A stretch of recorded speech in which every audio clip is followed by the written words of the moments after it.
Hello दोस्तों, कैसे हैं आप। आज हम लोग इस वीडियो में सामान्य हिंदी प्रैक्टिस सेट का पार्ट 98 देखेंगे। जैसा आपको पता है, यूके ट्रिपल एससी में जो है 20 मार्क्स की हिंदी आती है और वैसा ही पेपर सेट करा है जैसा आयोग सेट करता है। जैसा आपको पता है, यूके ट्रिपल एससी के जो अपकमिंग एग्जाम है, सीचपाल, कनिष्ठ सहायक, पुलिस आरक्षी, वन आरक्षी, व्यक्तिक सहायक, उसके अलावा आपको पता है जो बंदरों वाला होना, उसमें भी आपको पता है 100 मार्क्स की हिंदी आएगी, तो उसके लिए भी ये क्वेश्चन आपकी काफी मदद करेंगे। गाइस, अगर आपको वीडियो अच्छी लगे तो वीडियो को लाइक करें, कमेंट करें और वीडियो को अपने दोस्तों के साथ जरूर शेयर करें। अगर आप फर्स्ट टाइम हमारे चैनल पर विजिट कर रहे हैं तो आप हमारे चैनल स्टडी विद देवभूमि को सब्सक्राइब कर सकते हैं। तो चलिए वीडियो को शुरू करते हैं। तो आज का पहला क्वेश्चन है, चौपाई के साथ दोहा रखने की पद्धति क्या कहलाती है। तो देखिए, आपके दिमाग में आ रहा होगा कि ये तो चौपाई और जो दोहा वाला है, ठीक है, उससे रिलेटिव है, लेकिन यही ये उससे रिलेटिव नहीं है, ठीक है। जो आपका भक्ति काल या आदि काल था, उससे रिलेटिव क्वेश्चन है, ठीक है। तो चौपाई के साथ दोहा रखने की पद्धति क्या कहलाती है। तो ये कहलाती है कड़वक। क्या कहलाती है? कड़वक। देखिए, इसका जो प्रयोग है यार, कह सकते हैं कि इसकी शुरुआत जो हुई थी कड़वक की, तो इस पद्धति की शुरुआत हुई थी आदिकाल में, ठीक है। कब हुई थी इसकी शुरुआत? आदिकाल में। लेकिन इसका प्रयोग जो हुआ था वो भक्ति काल में हुआ था, ठीक है। इसका जो प्रयोग हुआ था ये हुआ था भक्ति काल में, और भक्ति काल में जायसी और तुलसी ने किया था, ठीक है। जायसी और तुलसी ने किया था। अगला क्वेश्चन हो जाएगा, कबीर की भाषा को पंचमेल खिचड़ी किसने कहा। तो कबीर की भाषा को पंचमेल खिचड़ी किसने कहा? हजारी प्रसाद द्विवेदी, रामचंद्र शुक्ल, श्याम सुंदर दास या डी उपरोक्त सभी। तो देखिए, कबीर की भाषा को जो पंचमेल खिचड़ी कहा था, ये कहा था श्याम सुंदर दास जी ने। इन्होंने कहा था श्याम सुंदर दास जी ने, ठीक है। वही बात करें, देखिए, हजारी प्रसाद द्विवेदी जी की, तो इन्होंने कबीर की बाणी, मतलब इन्होंने क्या कहा था, कबीर को बाणी का डिटेक्टर। क्या कहा था इन्होंने? कबीर को बाणी का डिटेक्टर कहा था। वहीं रामचंद्र शुक्ल ने क्या कहा था? कबीर की भाषा को सदुक्कड़ी भाषा, ठीक है। तो कबीर की भाषा को जो सदुक्कड़ी भाषा कहा था, वो किसने कहा था? रामचंद्र शुक्ल ने कहा था। अगला क्वेश्चन हो जाएगा, देखिए, जो कबीर को वाणी का डिटेक्टर किसने कहा था, ये क्वेश्चन काफी रिपीट होता है, तो आप याद रखना तीनों पॉइंट ही, ठीक है। पंचमेल खिचड़ी किसने कहा? श्याम सुंदर दास ने। सदुक्कड़ी भाषा किसने कहा? रामचंद्र शुक्ल ने। कबीर को वाणी का डिटेक्टर किसने कहा? हजारे प्रसाद द्विवेदी। तीनों ही पॉइंट काफी महत्वपूर्ण है। अगला है, साहित्य लहरी किसकी रचना है। तो देखिए, साहित्य लहरी जो है ये किसकी रचना है? सूरदास, जयशंकर प्रसाद, रस खान या फिर कबीर दास की। तो देखिए, साहित्य लहरी जो रचना है ये किसकी है? तो ये रचना है सूरदास की। किनकी है? सूरदास की। देखिए, साहित्य लहरी हो गई। सूर सागर, सूर सागर भी जो है एग्जाम में काफी पूछी जाती है। सूर सागर हो गई, ठीक है।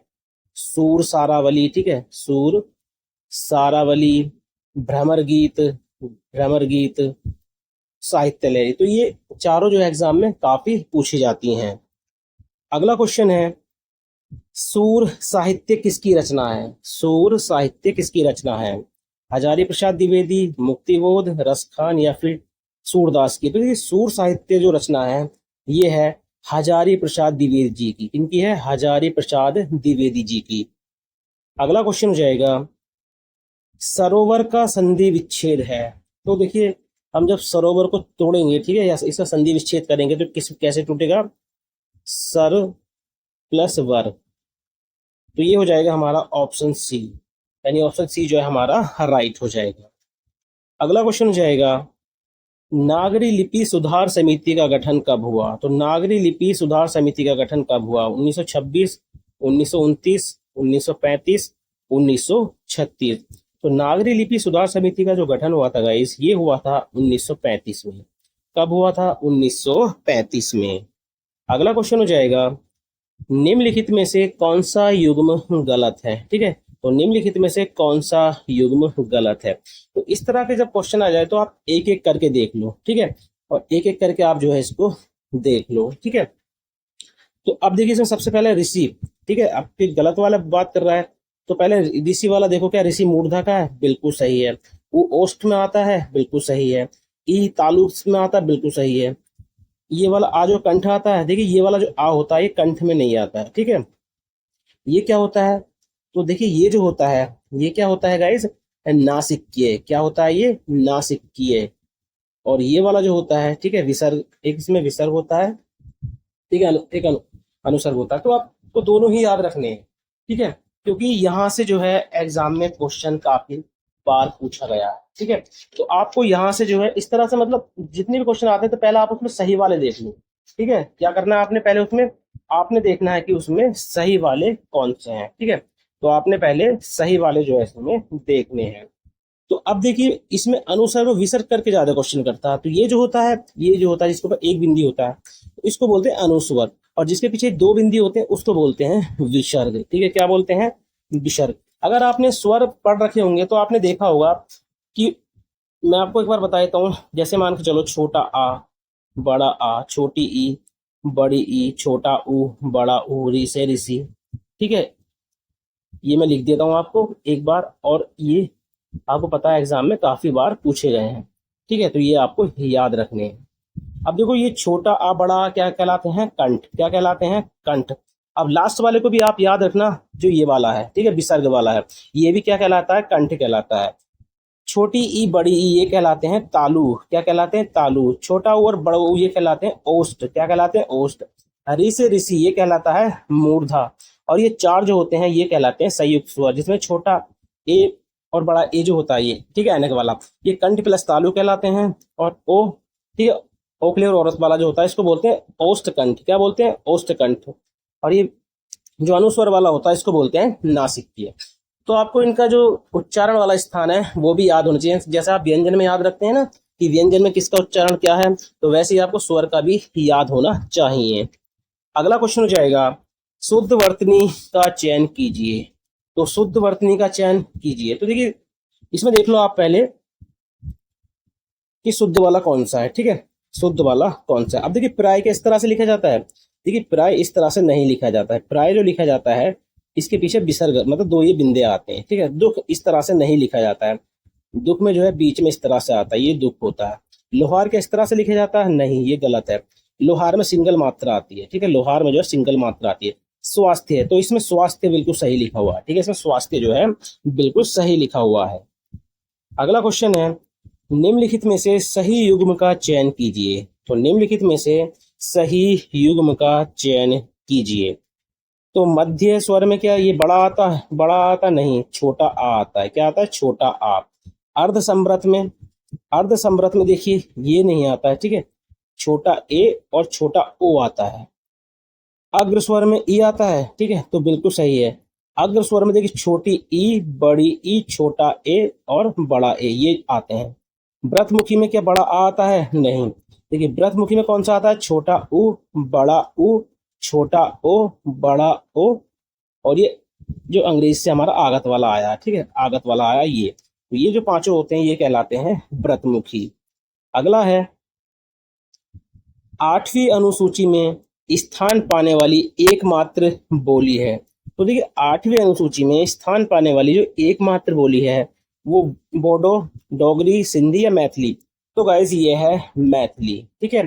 तो मैथिली को जो है देखिए 92वां संविधान संशोधन हुआ था, कब, 2003 में। कब हुआ था, 2003 में।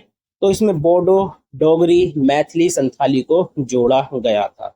वैसे बात करें कि किस उपभाषा के अंतर्गत आती है मैथिली, तो ये आती है बिहारी उपभाषा के अंतर्गत, ठीक है, बिहारी उपभाषा के अंतर्गत। तो बिहारी उपभाषा के अंतर्गत देखिए भोजपुरी, मगही और मैथिली ये आती है। अगला क्वेश्चन हो जाएगा, खड़ी बोली को जनपदीय हिंदुस्तानी किसने कहा है। तो खड़ी बोली को जनपदीय हिंदुस्तानी किसने कहा है, जॉर्ज गियर्सन, सुनीत कुमार चटर्जी, धीरेन्द्र वर्मा, सुमित्रा नंदन पंत। तो देखिए, खड़ी बोली को जो जनपदीय हिंदुस्तानी कहा है ये किसने कहा है, तो आप याद रखना सुनीति कुमार चटर्जी ने। किसने कहा है, सुनीति कुमार चटर्जी ने। अगला क्वेश्चन हो जाएगा, छठा विश्व हिंदी सम्मेलन कहाँ हुआ।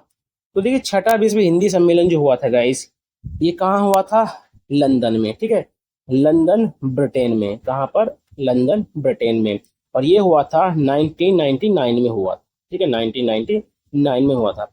विश्व हिंदी दिवस जो मनाया जाता है प्रतिवर्ष 10 जनवरी को मनाया जाता है। कब मनाया जाता है, ये 10 जनवरी को मनाया जाता है। अगला क्वेश्चन हो जाएगा, निम्न में से सही युग्म है। तो निम्न में से सही युग्म होगा। तो देखिए, क्या ना एघोष है? ठीक है, क्या न एघोष है?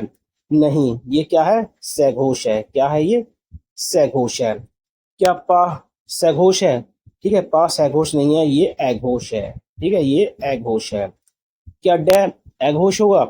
ठीक है, तो देखिए डे जो होगा ये सघोष होगा। ठीक है, इसमें फा जो है ये एघोष होगा, तो ये सही है। अब देखो, हर वर्ग का पहला दूसरा ये क्या होते हैं? एघोष होते हैं। क्या होते हैं? एघोष, याद रखना।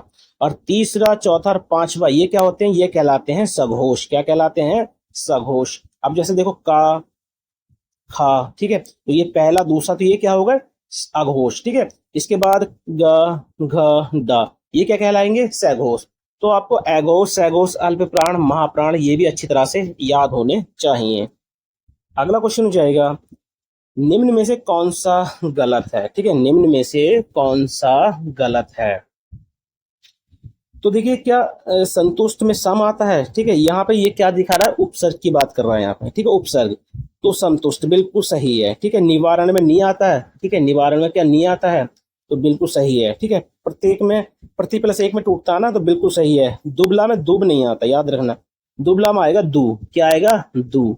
तो इसमें यही वाला जो है वो गलत है। अगला क्वेश्चन हो जाएगा, निम्नलिखित में से तुर्की भाषा का शब्द है। तो देखिए, निम्नलिखित में से तुर्की भाषा का शब्द है, तो सबसे पहले काजू देखें तो काजू कहलाता है पुर्तगाली। ठीक है, ये पुर्तगाली भाषा का है। ठीक है, काजू जो है पुर्तगाली शब्द है। दंगल जो है फारसी भाषा का शब्द है। ठीक है, नहर जो है ये अरबी भाषा का शब्द है। ठीक है, और चम्मच, चम्मच जो है ये तुर्की भाषा का शब्द है। तो इसमें जो है डी ऑप्शन जो है हमारा राइट हो जाएगा। अगला क्वेश्चन हो जाएगा, निम्नलिखित में से तत्सम शब्द है। तो निम्नलिखित में से तत्सम शब्द है, तो इसमें से जो तत्सम शब्द हो जाएगा गाइस, ये हो जाएगा आत्मा। ठीक है, क्या हो जाएगा? आत्मा। आत्मा एक तत्सम शब्द है, और इसका अगर तत्व देखें तो कहलाता है आप। क्या कहलाता है? आप। अगला क्वेश्चन हो जाएगा, निम्नलिखित में से पर्यायवाची का कौन सा युग्म गलत है? तो निम्नलिखित में से पर्यायवाची का कौन सा युग्म गलत है? ठीक है, तो देखिए मदिरा, मदिरा का पर्यायवाची वारुणी होता है, जो बिल्कुल सही है।